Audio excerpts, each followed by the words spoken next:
Well, there it is, all finished. There's really not a whole lot else to say that I haven't already talked about. The Jabera straight katana was probably my favorite part to build. It's about, let's see, I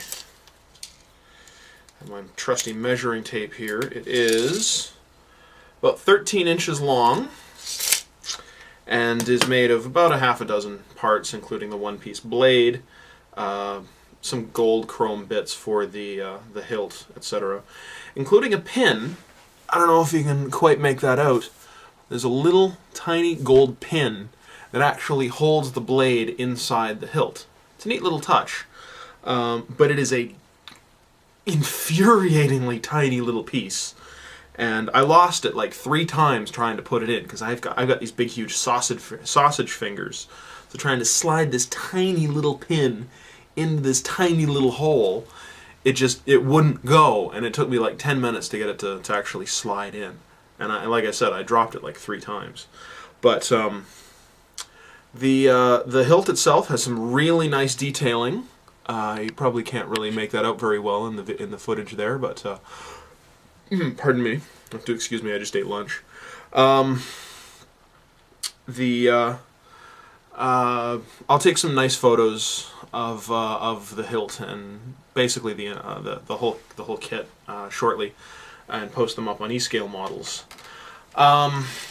The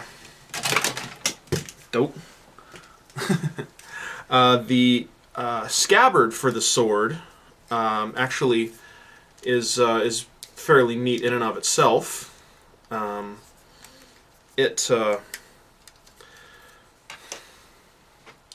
sword fits nicely. You know, it's fairly standard in that way, but this is actually the latch that it fits in, and it closes up on its own, and it can just hang off of the hip if the mobile suit doesn't have the sword attached. But it opens up, and the sword itself just kind of clamps into it, and it all pegs into place. It's kind of a bit of a tight fit, but it fits quite well. And then it hangs off of the hip with this little peg.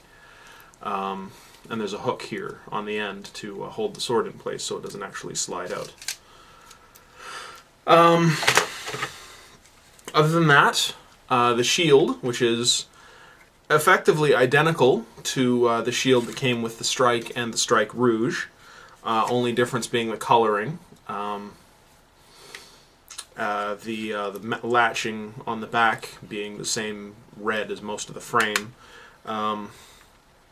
It's not as stable as I'd like. I may have to make some adjustments, because this little bit here is the part that actually latches it to the elbow.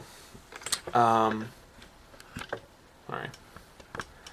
And it's quite loose, you can see. So it doesn't really stay on very well. So you kind of do need to use the handle for it to hold it very stably. And finally, there's the beam rifle here, which is very similar to the beam rifle for the Strike. Has a few little bits and pieces that can pop off, detailed bits revealing some mechanical detail inside.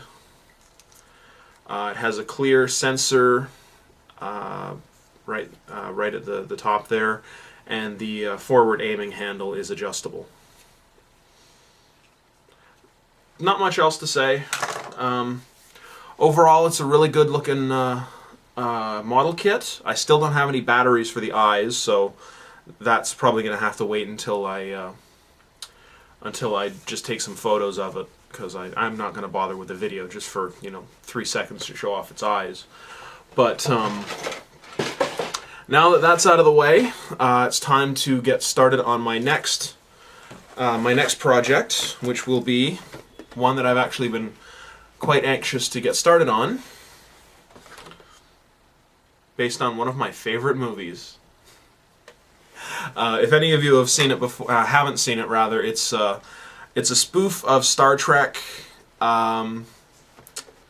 It's it's a show. It's a movie about the actors from a TV show like Star Trek who are mistaken by aliens to actually be interstellar heroes. So it's a pretty it's not an entirely original idea, but it's really, really funny. It stars Tim Allen and Sigourney Weaver and one of my favorite actors, Sam Rockwell. And anyway, so I'm going to get started on this today. It's going to be my next lighting project. It'll actually be my first lighting project since I finished my 1701A refit last year. And I'm quite anxious to get to work on it because it's a really nice looking kit. So stay tuned for that, and happy modeling.